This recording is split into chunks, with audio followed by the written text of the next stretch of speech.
আমার ভিডিও যদি কেউ প্রথম থেকে শেষ অবধি দেখে তাহলে সে কিছু না কিছু শিখে যাবে আমার ভিডিও থেকে। Welcome back to my channel Pratik e-learning school where learning is a beautiful journey। গত ভিডিওতে আমরা শিখেছিলাম সিম্পল প্রেজেন্ট টেন্সে আমরা কিভাবে নেগেটিভ আর নেগেটিভ ইন্টারোগেটিভ সেন্টেন্স এই দুটো তৈরি করতে পারি। আজকের ভিডিওটাতে আমরা শিখব সিম্পল প্রেজেন্ট টেন্স নিয়ে। মূলত আজকের ভিডিওটা একটা রিভিশন ক্লাস হবে, যেখানে আমরা ফর্মুলাগুলোকে আবার একবার রিভাইজ করব এবং তার পাশাপাশি আমরা এক্সাম্পল দিয়েও সেই ফর্মুলাগুলোর ইউজ আরও একবার শিখে নেব। এই ভিডিওটি যদি ভালো লেগে থাকে তাহলে অবশ্যই লাইক, কমেন্ট এবং শেয়ার করতে কিন্তু একদম ভুলো না। এবং আমার চ্যানেলের ভিডিও যদি ভালো লেগে থাকে তাহলে অবশ্যই আমার চ্যানেলকে সাবস্ক্রাইব করে পাশে থাকা বেল আইকনকে অবশ্যই প্রেস করে দিও। তাহলে চলো আর বেশি দেরি না করে ক্লাসটি শুরু করা যাক।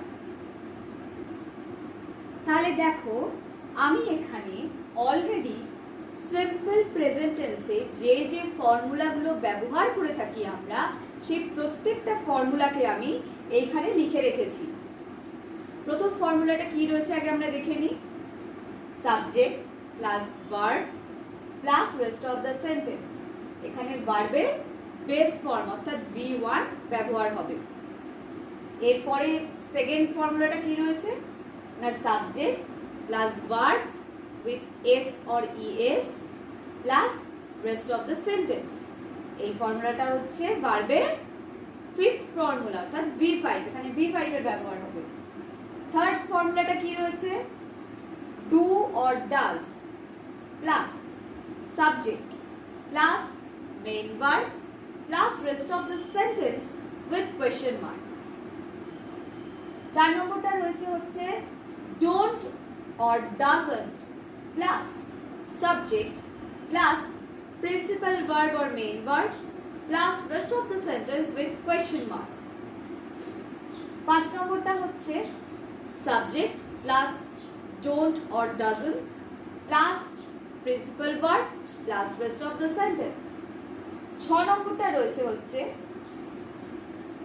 Is or are plus subject plus rest of the sentence with question mark. 7 নম্বরটা হচ্ছে subject plus am is are plus not plus rest of the sentence. এই যে প্রথম দুটো ফর্মুলা, এই প্রথম দুটো ফর্মুলা ব্যবহৃত হবে অ্যাফার্মেটিভ সেন্টেন্সের জন্য। এরপরে এই ফর্মুলাটা হচ্ছে ইন্টারোগেটিভ সেন্টেন্সের জন্য। আর এই 6 যেটা 6 নম্বর ফর্মুলা রয়েছে এটাও ইন্টারোগেটিভ সেন্টেন্সেই ব্যবহৃত হবে। আর এই 4 নম্বর ফর্মুলা যেটা রয়েছে এটা হচ্ছে নেগেটিভ ইন্টারোগেটিভ। বোঝা গেল? আর এইখানে যেটা রয়েছে, যেটা 5 নম্বরে রয়েছে আর যেটা 7 নম্বরে রয়েছে, এই দুটো ফর্মুলাই হচ্ছে শুধু নেগেটিভ সেন্টেন্স গঠনের জন্য ব্যবহৃত হবে। আর তোমরা এটা অলরেডি যারা আমার ভিডিও দেখেছো এর আগে সিম্পল প্রেজেন্ট টেন্সে, তারা জানোই যে যখন আমরা ফার্স্ট পারসন সিঙ্গুলার বা প্লুরাল ব্যবহার করছি তখন ডু এর ব্যবহার হবে। আর যখন আমরা এবং সেকেন্ড পারসন সিঙ্গুলার হোক বা প্লুরাল হোক তখনও ডু এর ব্যবহার হবে। এবং থার্ড পারসন সিঙ্গুলার নাম্বার আমরা যখন ব্যবহার করছি তখন কি হচ্ছে না, তখন ডাজ এর ব্যবহার হচ্ছে। কিন্তু যখন আমরা প্লুরাল ব্যবহার করব থার্ড পারসন তখন আবার ডু এর ব্যবহার আসবে। এটা আমরা সবাই জেনে গেছি। আমার ক্লাস এখনো অবধি যারা করোনি বা যারা এখন আমার ভার্বের আগের ভিডিওগুলো দেখোনি তাদের জন্য বলবো নিচের লিঙ্কে ডেসক্রিপশনে লিঙ্ক দেওয়া রয়েছে, তারা অবশ্যই কিন্তু ভিডিওগুলো দেখে নিন। আচ্ছা, এইবারে আমরা তো স্ট্রাকচারগুলো দেখে নিলাম। যারা যারা চাইছো এই প্রত্যেকটা ফর্মুলাকে চাইলে লিখে নিতে পারো কপিতে, অথবা এটা পুরো স্ক্রিনশট নিয়ে রাখো, পরে লিখেও নিতে পারবে। এইবারে এই প্রত্যেকটা ফর্মুলার উপর বেস করে আমরা এক্সাম্পলস দেখব। তো চলো এক্সাম্পলগুলো দেখে নেওয়া যাক। এইবার আমরা দেখে নেব যে এখানে যে 6টি এক্সাম্পল আমি লিখে দিয়েছি সেগুলো কি কি রয়েছে। প্রথমে আমরা দেখব অ্যাফার্মেটিভ সেন্টেন্সের উপরে এক্সাম্পল। যেমন দেখো, স্পিক ইংলিশ, মানে আমি ইংলিশে কথা বলি। I speak English. এরপরে রয়েছে I go to school gym every morning. I go to gym every morning, অর্থাৎ আমি প্রতিদিন সকালে জিমে যাই। লক্ষ্য করে দেখো এই প্রত্যেকটাই কিন্তু হ্যাবিচুয়াল অ্যাকশনের মধ্যে পড়ছে। যেমন দেখো এই ফার্স্ট সেন্টেন্সটা, এই সেকেন্ড সেন্টেন্সটা, এগুলো সবই কিন্তু একটা হ্যাবিচুয়াল অ্যাকশনের মধ্যে পড়ছে। এই 3 নম্বরটা দেখো রয়েছে the sun rises in the east. এইটা হচ্ছে ইউনিভার্সাল ট্রুথ, যেটাকে আমরা কখনোই কিন্তু পাল্টাতে পারবো না। এরপরে 4 নম্বরটা রয়েছে হচ্ছে Manisha is a doctor. Manisha is a doctor. 5 নম্বরে রয়েছে she goes to shopping on every weekend. She goes to shopping on every weekend. আর লাস্ট 6 নম্বরটা রয়েছে the train arrives at 9 AM. এইবার এই যে 6টা আমরা শিখলাম, এই প্রত্যেকটার উপরে আমরা কি করব না নেগেটিভ সেন্টেন্স ক্রিয়েট করব, নেগেটিভ ইন্টারোগেটিভ সেন্টেন্স ক্রিয়েট করব, প্লাস শুধু ইন্টারোগেটিভ সেন্টেন্স ক্রিয়েট করব। তাহলে চলো এর পরেরগুলো দেখে নেওয়া যাক। এইবার আমরা দেখে নেব সিম্পল প্রেজেন্ট টেন্সে আমরা কিভাবে ইন্টারোগেটিভ সেন্টেন্স তৈরি করতে পারি। দেখো প্রথমটা কি রয়েছে, ডু ইউ স্পিক ইংলিশ। এইবার এইটার যদি আনসার আমরা দিই তাহলে কি হবে, আই স্পিক ইংলিশ। এইটাকেই যখন আমরা আবার ইন্টারোগেটিভে করছি তখন কি হচ্ছে, ডু ইউ স্পিক ইংলিশ। এবার তোমরা বলবে আমরা অ্যাফার্মেটিভে আই ব্যবহার করেছি, তাহলে ইন্টারোগেটিভটা কেন ইউ হয়ে যাচ্ছে? এখানে আমরা কোয়েশ্চেন করছি, প্রশ্ন করছি কাউকে, তখন তো আমরা এইভাবে বলতে পারি না যে ডু আই স্পিক ইংলিশ, এইভাবে বলতে পারবো না, আমরা তো এখানে প্রশ্ন করছি কাউকে একটা, তখন এটা চেঞ্জ হয়ে যাচ্ছে, আইটা হয়ে যাচ্ছে ইউ। বোঝা গেল? এরপরে সেকেন্ড যেটা রয়েছে, do you go to gym every morning. আমরা যখন অ্যাফার্মেটিভে দেখেছিলাম তখন কি ছিল, I go to gym every morning. যখন আমরা এটা কোয়েশ্চেন করছি বা প্রশ্ন করছি তখন সেটা হয়ে যাচ্ছে do you go to gym every morning. এরপরে দেখো 3 নম্বরে রয়েছে does the sun, sorry rise হবে, রাইজ ইন দ্য ইস্ট। লক্ষ্য করে দেখো যখন আমরা অ্যাফার্মেটিভ সেন্টেন্স করেছিলাম তখন কি ছিল, the sun rises in the east. কিন্তু যখন আমরা এটা ইন্টারোগেটিভে করছি তখন কি হচ্ছে, ডু অর ডাজ দিয়ে কোয়েশ্চেন করছি, শুরু করছি, তারপরে থাকছে সাবজেক্ট, তারপরে থাকছে মেইন ভার্ব, দ্য লাস্টের rest of the sentence with question mark. আমি এখানে লক্ষ্য করে দেখো দুটো ফর্মুলাকেই আবার লিখে দিয়েছি, তাহলে তোমরা এই ফর্মুলাগুলো দেখে এখানে সেন্টেন্সগুলোকে বুঝতে পারো। আমি একটা জিনিস তোমাদের বুঝিয়ে দিচ্ছি, এই যে ডু অর ডাজটা ব্যবহার হচ্ছে কারণ কখনোই আমরা কিন্তু এই যে যেমন ধরো রাইজ, এই যে ভার্বগুলো রয়েছে, যেমন ধরো রাইজ, তারপরে ধরো অ্যারাইভ, এই যে প্রত্যেকটা ভার্ব রয়েছে, আমরা কিন্তু এইগুলো দিয়ে কখনো কোয়েশ্চেন স্টার্ট করতে পারি না। আমি কিন্তু এভাবে বলতে পারি না যে rise the sun in the east with question mark, হয় না এরকম।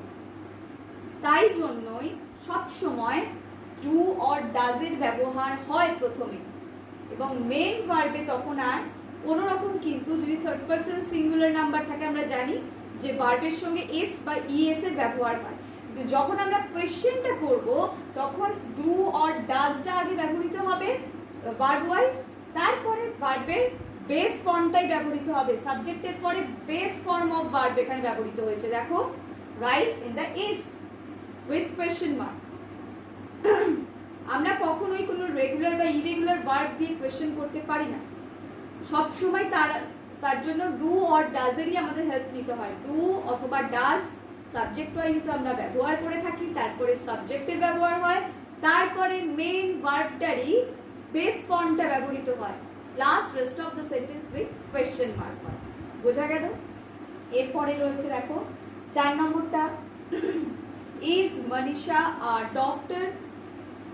এইবার লক্ষ্য করে দেখো, এইখানে তোমরা বলবে কেন ভার্বটা দিয়ে কোয়েশ্চেন করেছি।